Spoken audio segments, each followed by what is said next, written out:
8 तारीख से देश भर में रेस्टोरेंट खोले जाएंगे, मॉल्स खोले जाएंगे और धार्मिक स्थान खोले जाएंगे।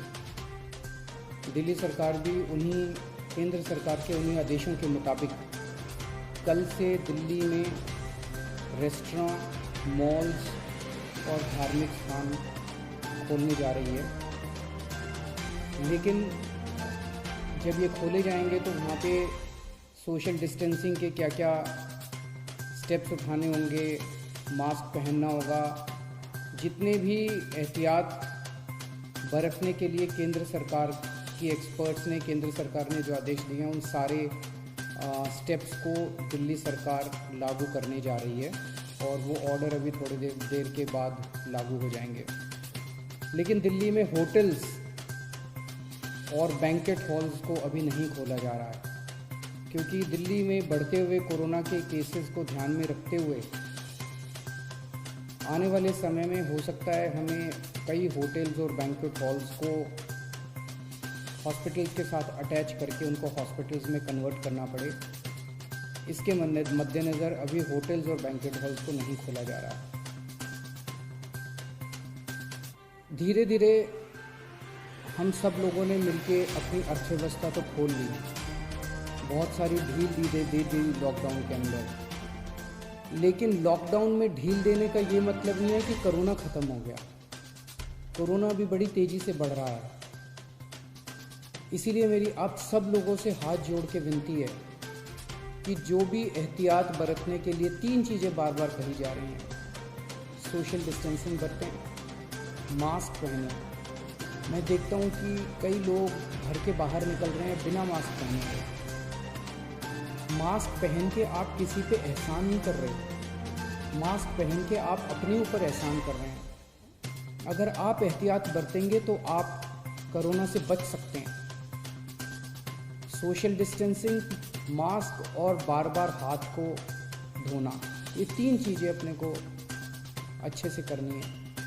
लेकिन मेरी सबसे ज़्यादा बड़ी विनती बुजुर्गों से है, सभी बुजुर्गों से मेरी हाथ जोड़ के विनती है, आप ये मान के चले कि आपके लिए लॉकडाउन ख़त्म नहीं हुआ, अभी भी आपके लिए लॉकडाउन है और आपके लिए तो और ज़्यादा लॉकडाउन है। सख्ती से लॉकडाउन करना है। मान लीजिए आपके घर में आपके बच्चे हैं, थोड़े दिन के लिए बच्चों से इंटरेक्ट करना बंद कर दीजिए, अपने घर के अन्य सदस्यों से इंटरेक्ट करना बंद कर दीजिए, एक ही कमरे में रहिए। अगर ज़रूरत है तो एक बारी बाहर राउंड लगाइए, लेकिन किसी के साथ भी इंटरेक्ट मत कीजिए किसी भी तरह से। बुज़ुर्ग सबसे ज़्यादा, जितनी मौतें हो रही हैं उनमें सबसे ज़्यादा बुज़ुर्ग हैं। तो मेरी आपसे, जो बुज़ुर्ग हैं और जिनको कोमॉर्बिडिटी जो कहते हैं, कैंसर है या डायबिटीज़ है या सांस की बीमारी है, इन लोगों को ज़्यादा एहतियात बरतने की ज़रूरत है। पिछले हफ्ते मैंने आप सब लोगों से एक और चीज़ है, कल से दिल्ली के बॉर्डर्स खोले जा रहे हैं।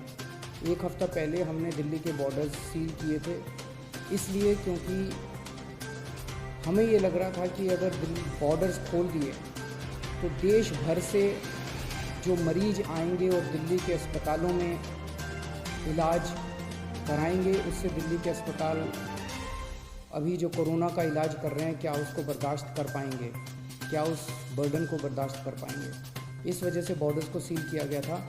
कल से दिल्ली के बॉर्डर्स को खोला जा रहा है। साथ ही अभी कैबिनेट की मीटिंग हुई और ये निर्णय लिया जा गया है कि पिछले हफ्ते हमने दिल्ली के लोगों से पूछा था, हमने दिल्ली के लोगों के सामने ये प्रश्न रखा था, हमने दिल्ली के लोगों से ये पूछा था कि अभी तक कोरोना होने तक, मार्च के महीने तक दिल्ली के सारे अस्पताल पूरे देश के लोगों के लिए खुले रहते थे। दिल्ली के लोगों ने कभी अपने देश के लोगों का इलाज करने से मना नहीं किया।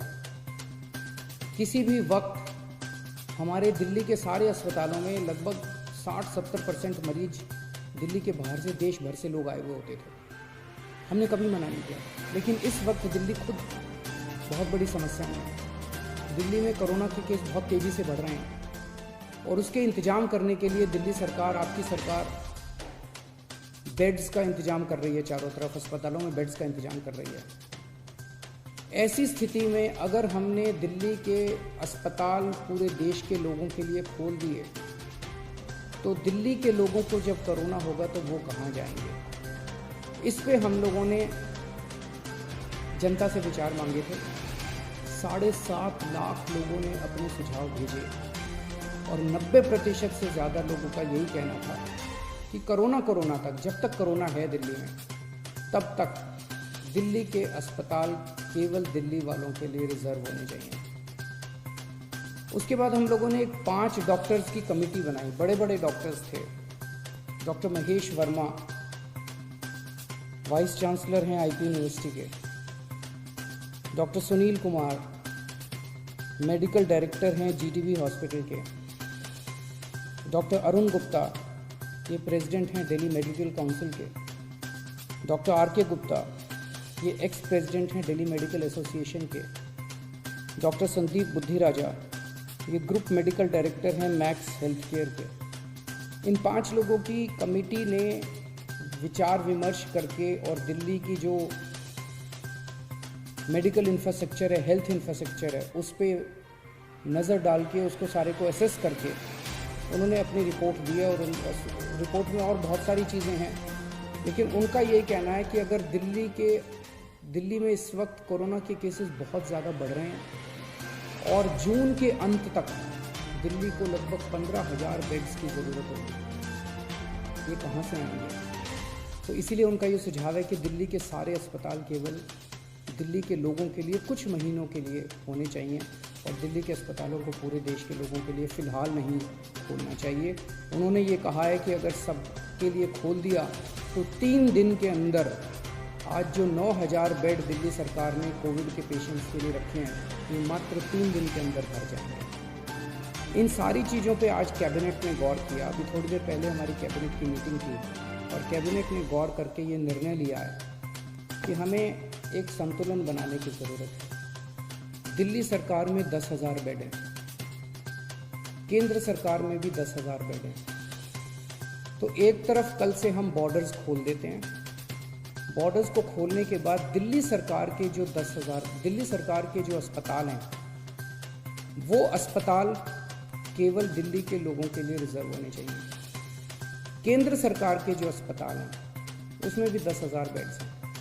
वहाँ पे कोई भी देश भर से आके अपना इलाज करा सके। उसके ऊपर दिल्ली सरकार कोई आदेश नहीं पारित कर रही, उसके ऊपर कोई तो जो जैसे आज व्यवस्था है कि केंद्र सरकार के अस्पतालों में कोई भी जाके इलाज कराता है, केंद्र सरकार के अस्पताल सबके लिए खुले रहेंगे। प्राइवेट अस्पताल केवल दिल्ली वालों के लिए रिजर्व रहेंगे कोरोना तक। लेकिन कुछ प्राइवेट अस्पताल ऐसे हैं जो स्पेशल किस्म की सर्जरी करते हैं, जो सर्जरी बाकी देश भर में अवेलेबल नहीं है और लोगों को अपनी जान बचाने के लिए दिल्ली आना पड़ता है।